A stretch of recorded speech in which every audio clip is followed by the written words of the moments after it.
오늘 아침에 나눌 하나님 말씀은 누가복음 16장 14절부터 31절까지입니다. 누가복음 16장 14절부터 31절까지 말씀. 바리새인들은 돈을 좋아하는 자들이라. 이 모든 것을 듣고 비웃거늘 예수께서 이르시되 너희는 사람 앞에서 스스로 옳다 하는 자들이나 너희 마음을 하나님께서 아시나니 사람 중에 높임을 받는 그것은 하나님 앞에 미움을 받는 것이니라. 율법과 선지자는 요한의 때까지요 그 후부터는 하나님 나라의 복음이 전파되어 사람마다 그리로 침입하느니라. 그러나 율법의 한 획이 떨어짐보다 천지가 없어짐이 쉬우리라. 무릇 자기 아내를 버리고 다른 데 장가드는 자도 간음함이요 무릇 버림당한 여자에게 장가드는 자도 간음함이니라. 한 부자가 있어 자색 옷과 고운 베옷을 입고 날마다 호화롭게 즐기더라. 그런데 나사로라 이름하는 한 거지가 헌데투성이로 그의 대문 앞에 버려진 채 그 부자의 상에서 떨어지는 것으로 배불리려 하매 심지어 개들이 와서 그 헌데를 하더라. 건너뛰어서 29절로 가겠습니다. 아브라함이 이르되 그들에게 모세와 선지자들이 있으니 그들에게 들을지니라. 이르되 그렇지 아니하니이다. 아버지 아브라함이여 만일 죽은 자에게서 그들에게 가는 자가 있으면 회개하리이다. 이르되 모세와 선지자들에게 듣지 아니하면 비록 죽은 자 가운데서 살아나는 자가 있을지라도 권함을 받지 아니하리라 하였다 하시니라. 아멘. 오늘은 누가복음 16장 14절부터 31절까지의 말씀을 본문으로 해서 돈보다 하나님, 돈보다 하나님 이런 제목으로 말씀 전하기를 원합니다. 오늘 읽은 이 본문 말씀은 바리새인들과 관련이 있는 말씀입니다. 바리새인들은 어떤 사람들인가 하면 겉으로는 거룩한 척, 경건한 척 했지만 속으로는 완전히 속물인 사람들이었습니다. 14절을 한번 보겠습니다. 바리새인들은 돈을 좋아하는 자들이라. 이 모든 것을 듣고 비웃거늘. 바리새인들이 어떤 사람들이라고요? 돈을 좋아하는 사람들이에요. 돈을 좋아하는 사람. 돈 안 좋아하는 사람은 사실 없는데 이 사람들은 겉으로는 거룩한 척, 경건한 척 하면서 실제로는 돈을 엄청 좋아하는 사람들이었다 그 말이죠. 이 말씀 바로 앞에 어떤 말씀이 있는가 하면 예수님께서 하나님과 재물을 겸하여 섬길 수 없다 하는 말씀을 예수님이 하셨어요. 그 말씀을 듣고 돈 좋아하는 바리새인들이 어떻게 했습니까? 비웃었어요. 그 모습을 보시고 예수님이 뭐라고 말씀을 하셨는가 하면 15절을 보겠습니다. 예수께서 이르시되 너희는 사람 앞에서 스스로 옳다 하는 자들이나 너희 마음을 하나님께서 아시나니 사람 중에 높임을 받는 그것은 하나님 앞에 미움을 받는 것이니라. 예수님께서 하신 말씀의 핵심은 너희는 위선자들이다. 그리고 하나님은 너희의 위선을 미워하신다 그 말이죠. 아주 예리하게 전곡을 찔러서 말씀하셨습니다. 16절 보겠습니다. 율법과 선지자는 요한의 때까지요 그 후부터는 하나님 나라의 복음이 전파되어 사람마다 그리로 침입하느니라. 율법과 선지자는 구약 성경을 의미하는 말이죠. 구약 시대를 의미하는 말이기도 합니다. 율법과 선지자를 표준 세번역 성경에서는 율법과 예언자들의 글 그렇게 번역을 했습니다. 율법과 예언자들의 글이 뭡니까? 이게 구약 성경이죠. 그런데 우리말 성경에서는 율법과 예언자들의 시대 그렇게 번역을 했습니다. 율법과 예언자들의 시대는 무슨 시대입니까? 이거는 구약 시대죠. 그래서 율법과 선지자는 구약 성경을 의미하는 말이기도 하고 구약 시대를 의미하는 말이기도 합니다. 율법과 선지자는 요한의 때까지다. 예수님이 그렇게 말씀을 하셨는데 이 말씀의 의미는 요한이 구약 시대의 마지막 선지자다. 그리고 요한 이후에는 새로운 시대가 시작된다 그 말입니다. 여기서 요한은 침례 요한을 말하죠. 구약 시대가 지나가고 새로운 시대가 시작되면 어떤 일이 일어난다 그랬습니까? 하나님 나라의 복음이 전파되고 사람들이 하나님 나라로 들어간다. 예수님이 그렇게 말씀을 하셨지요. 16절 말씀을 다시 한번 읽어보겠습니다. 율법과 선지자는 요한의 때까지요, 그 후부터는 하나님 나라의 복음이 전파되어 사람마다 그리로 침입하느니라. 그리로 침입한다 하는 말의 의미는 하나님 나라로 들어간다 그 말이죠. 하나님 나라의 복음을 사람들이 받아들인다 그 말입니다. 하나님 나라의 복음이 전파되고 사람들이 복음을 받아들이는 그 시대를 우리는 뭐라 그러죠? 신약 시대라고 표현하지요. 그런데 바리새인들은 예수님이 메시아인 것도 몰랐고 새로운 시대가 된 것도 깨닫지를 못했습니다. 그래서 예수님이 그것을 지적하기 위해서 이제 16절 말씀을 해 주신 것이죠. 17절 말씀 계속 보겠습니다. 그러나 율법의 한 획이 떨어짐보다 천지가 없어짐이 쉬우리라. 구약 시대가 가고 새로운 신약 시대가 되었다고 해서 구약 성경이 없어지는 것은 아니다. 지금 예수님이 이제 그 말씀을 하고 있습니다. 구약 성경이 없어지지 않는 이유가 뭘까요? 예수님께서 구약 성경을 폐하러 오신 것이 아니라 구약 성경을 완전하게 하려고 오셨기 때문에 그렇죠. 마태복음 5장 17절과 18절에서 예수님이 이런 말씀을 하십니다. 내가 율법이나 선지자를 폐하러 온 줄로 생각하지 말라. 폐하러 온 것이 아니요 완전하게 하려 함이라. 진실로 너희에게 이르노니 천지가 없어지기 전에는 율법의 1.1획도 결코 없어지지 아니하고 다 이루리라. 예수님이 새로운 시대를 열기 위해서 오셨지만 구약 성경이 없어지는 건 아니라는 거예요. 여러분, 구약 성경을 완전하게 한다 하는 이 말의 의미가 뭐겠어요? 구약 성경이 예수님을 통해서 이루어진다 그 말이죠. 요한복음 5장 39절에서 예수님은 또 이런 말씀을 하셨습니다. 너희가 성경에서 영생을 얻는 줄 생각하고 성경을 연구하거니와 이 성경이 곧 내게 대하여 증언하는 것이니라. 여기서 말하는 이 성경은 무슨 성경입니까? 구약 성경이죠. 예수님 당시에는 신약 성경이 없었어요. 이 구약 성경이 곧 내게 대하여 증언하는 것이다. 예수님이 그렇게 말씀을 하셨어요. 그런데 이제 예수님이 오셨으니까 구약 성경이 완성되는 것이죠. 그리고 구약 성경에는 예수님에 대해서 하신 말씀 중에 아직까지도 이루어지지 않은 것들이 있죠. 그런데 그런 말씀도 결국은 예수님을 통해서 다 이루어진다. 그런 뜻으로 예수님이 나는 구약 성경을 폐하러 온 것이 아니라 구약 성경을 완전하게 하러 왔다. 예수님이 그렇게 말씀을 하신 것이죠. 그런데 바리새인들은 예수님이 구약 성경이 말하는 그 메시아인 것을 알지 못했습니다. 18절 말씀 계속 보겠습니다. 무릇 자기 아내를 버리고 다른 데 장가드는 자도 간음함이요 무릇 버림당한 여자에게 장가드는 자도 간음함이니라. 자, 이 말씀을 하신 이유는 뭘까요? 이게 좀 문맥상 어울리지 않는 것 같은데 예수님께서 왜 갑자기 간음이다, 이혼이다 이런 이야기를 하셨을까요? 그 이유는 바리새인들은 스스로는 율법을 굉장히 잘 지킨다고 생각을 하고 있었습니다. 그런데 실상은 그렇지 않았어요. 그것을 보여주시기 위해서 하신 말씀이 이 18절 말씀입니다. 아내를 버리고 다른 여자에게 장가가는 것은 하나님께서 미워하시는 일입니다. 이혼도 우리 하나님은 미워하십니다. 말라기 2장 16절에 보시면 우리 하나님은 이혼하는 것을 미워하신다 그렇게 말씀하고 있죠. 그런데 살다 보면 이혼을 해야 하는 경우도 없지 않아 있을 수 있습니다.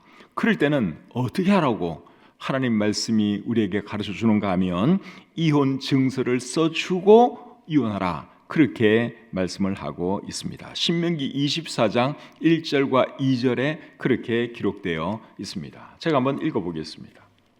사람이 아내를 맞이하여 데려온 후에 그에게 수치되는 일이 있음을 발견하고 그를 기뻐하지 아니하면 이혼 증서를 써서 그의 손에 주고 그를 자기 집에서 내보낼 것이요 그 여자는 그의 집에서 나가서 다른 사람의 아내가 되려니와. 그러니까 부득이 이혼해야 할 수밖에 없는 그런 상황이 발생하면 뭘 써주라는 거예요?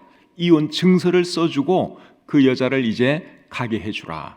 그리고 그 이혼 증서를 받은 여자는 다른 남자에게 시집갈 수 있습니까? 없습니까? 시집갈 수 있다.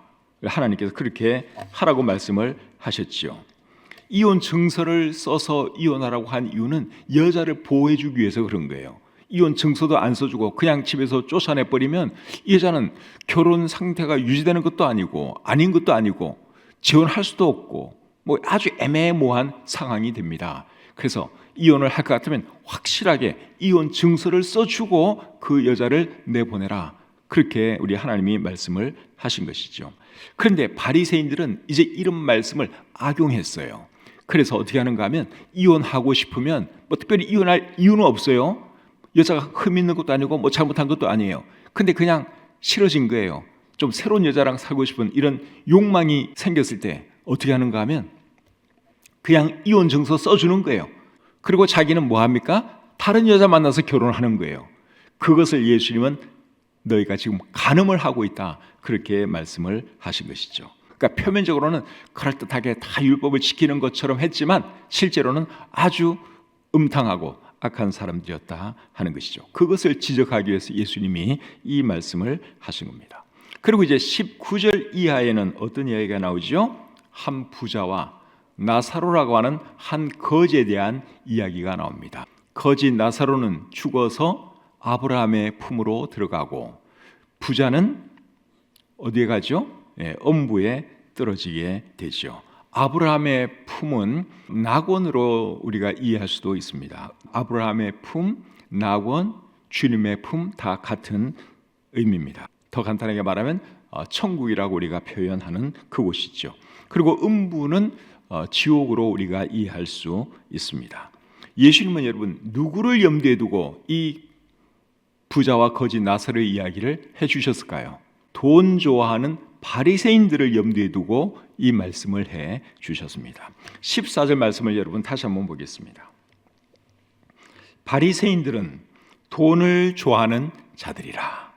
그리고 나서 19절을 보겠습니다. 한 부자가 있어. 이게 조금 이야기가 연결이 되죠. 바리새인들은 돈을 좋아하는 자들이에요. 근데 이제 예수님이 어떤 이야기를 해주셨는가 하면 한 부자 이야기를 해 주셨습니다. 바리새인들 들으라고 예수님께서 이 말씀을 해 주신 거죠. 그런데 어떤 사람들은 이 부자와 거지 나사로 이야기를 비유라고 생각을 합니다. 이것은 그냥 예수님이 지어내어서 하신 이야기다 그렇게 생각을 합니다. 그런데 제가 볼 때는 비유가 아니고 실제 하는 이야기입니다. 왜 그렇게 생각하는가 하면 예수님께서 비유를 말씀하실 때는 사람의 이름을 말씀하신 적이 없습니다. 근데 여기서는 나사로라고 하는 한 거지 이름을 분명하게 말씀을 하고 있죠. 그렇기 때문에 이 이야기는 비유로 보기보다는 실제 하는 이야기로 보는 것이 더 합리적이다 하는 것이죠. 예수께서 어떤 비유 이야기 하실 때 뭐 사람 이름 얘기를 안 해요. 그냥 어떤 사람이 어떤 왕이 이렇게 이야기를 하지 절대로 이름을 얘기 안 합니다. 근데 오늘 이 이야기에서는 이름을 얘기하고 있다고 하는 사실이에요. 그런 것을 보면 이 이야기는 예수님이 그냥 지어낸 이야기가 아니라 실제 하는 이야기인 것을 우리가 알 수 있죠. 근데 어떤 사람들이 이 이야기를 주로 비유로 이해를 하려고 하는가 하면 지옥을 안 믿는 기독교 계통의 이단들이 이 말씀을 이제 비유라고 말합니다. 그 사람들은 지옥을 안 믿기 때문에 이 이야기를 그냥 비유라고 말할 수밖에 없습니다. 안식교인들도 이 이야기를 비유라고 말을 해요. 이것을 실제라고 믿지를 않아요. 그냥 비유라고 말을 합니다. 왜 그렇게 말하는가 하면 안식교인들도 지옥을 믿지를 않거든요.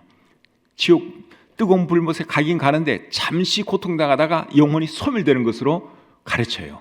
그러니까 이거는 이제 비유일 수밖에 없다. 그 사람들은 그렇게 해석을 하는 것이죠.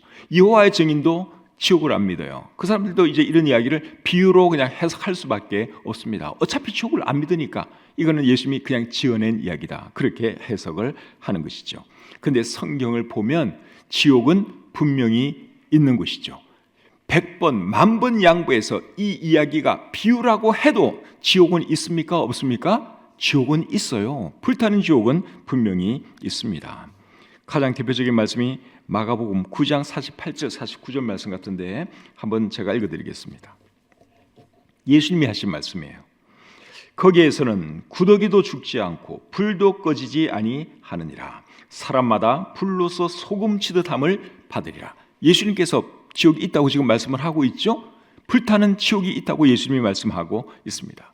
그럼 이제 그런 사람들은 이거는 그냥 잠깐 있다가 또 없어지는 그런 불일 거라고 이제 말을 하겠지요. 그런데 성경을 잘 보면 그렇지 않습니다. 지옥의 불은 영원한 불이에요. 영원토록 꺼지지 않는 불이고 그곳에서 이제 사람들은 영원토록 고통을 당해야 하는 것이죠. 요한계시록 20장 10절에 이렇게 기록되어 있습니다.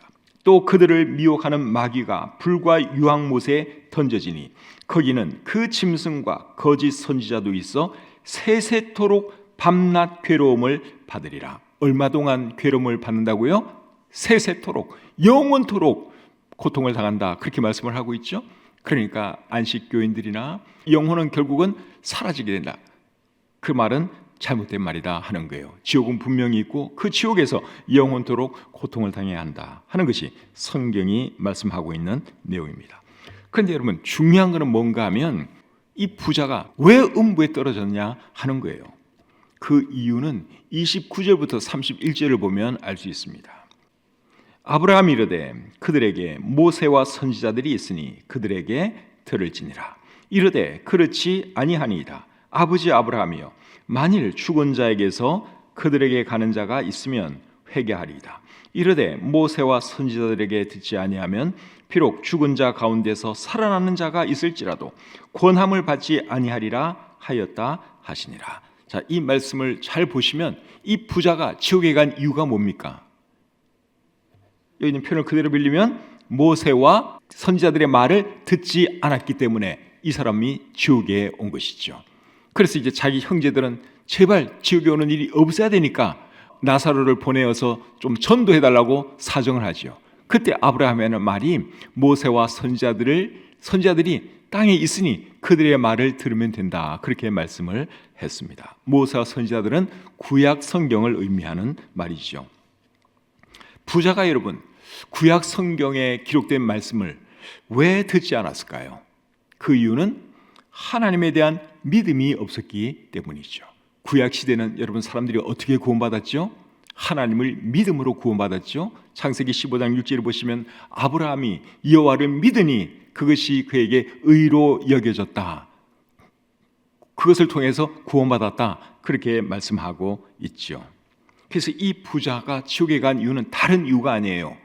구원받지 못했기 때문에, 하나님을 믿지 않았기 때문에, 즉 구원받지 못했기 때문에, 의롭다함 받지 못했기 때문에 이 사람이 지옥에 떨어진 것입니다. 신약시대 사람들이 지옥에 가는 이유는 뭐죠? 하나님이신 예수님을 믿지 않기 때문에. 신약시대에는 하나님이신 예수님을 믿지 않으면 지옥에 가는 것이죠. 결국은 같은 말이에요. 그렇죠? 예수님이 하나님이고 하나님이 예수님이니까. 사람이 왜 멸망하느냐?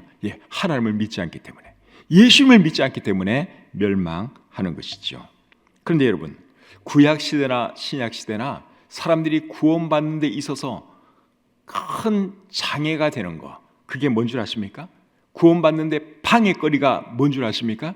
그게 돈이에요. 돈 때문에 사람들이 예수님을 믿지 않고 하나님을 믿지 않습니다. 누가복음 18장 25절에서 예수님이 이 말씀을 하셨어요. 낙타가 바늘기로 들어가는 것이 부자가 하나님의 나라에 들어가는 것보다 쉬우니라. 뭐 때문에 하늘나라에 들어가기가 어렵다고요? 돈 때문에. 돈이 많으면 천국 가기가 어렵다 그 말이에요. 돈 많은 사람은 구원받기가 어렵다 그 말을 예수님이 하고 있습니다.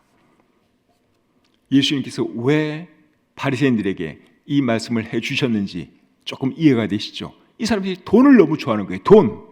너희들 돈 그렇게 좋아하다가 멸망당할 수 있다. 그것 때문에 너희가 구원받지 못해서 지옥에 떨어질 수 있다. 그 말씀을 해주시려고 예수님이 바리새인들에게 부자와 거지 나사로 이야기를 들려주신 겁니다.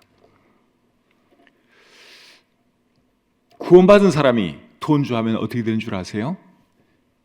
믿음에서 떠날 수 있습니다. 디모데전서 6장 9절 10절 한번 읽어드리겠습니다.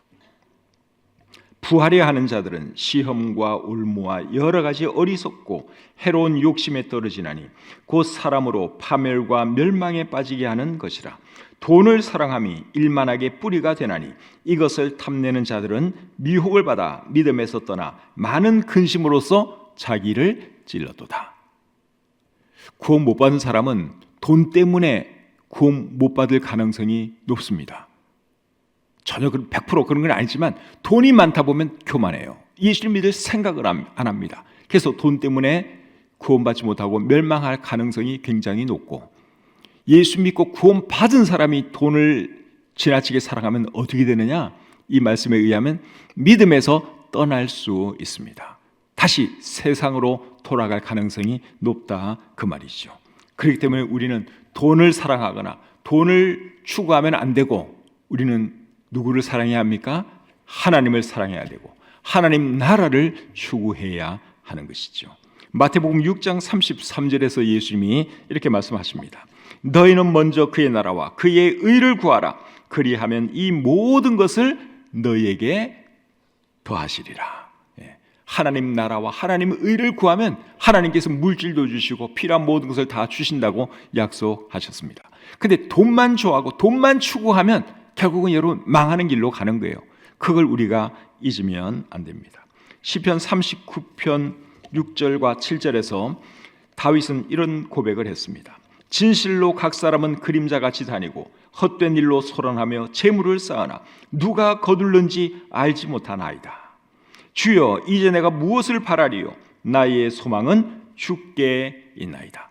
다윗은 부자였지만 그의 소망을 재물에 두지 않았습니다. 하나님께 두었습니다. 저와 여러분도 우리의 소망을 항상 하나님께 두고 하나님 바라보면서 하나님 나라를 추구하면서 살아가는 저와 여러분들이 되시기를 우리 주님의 이름으로 축복합니다.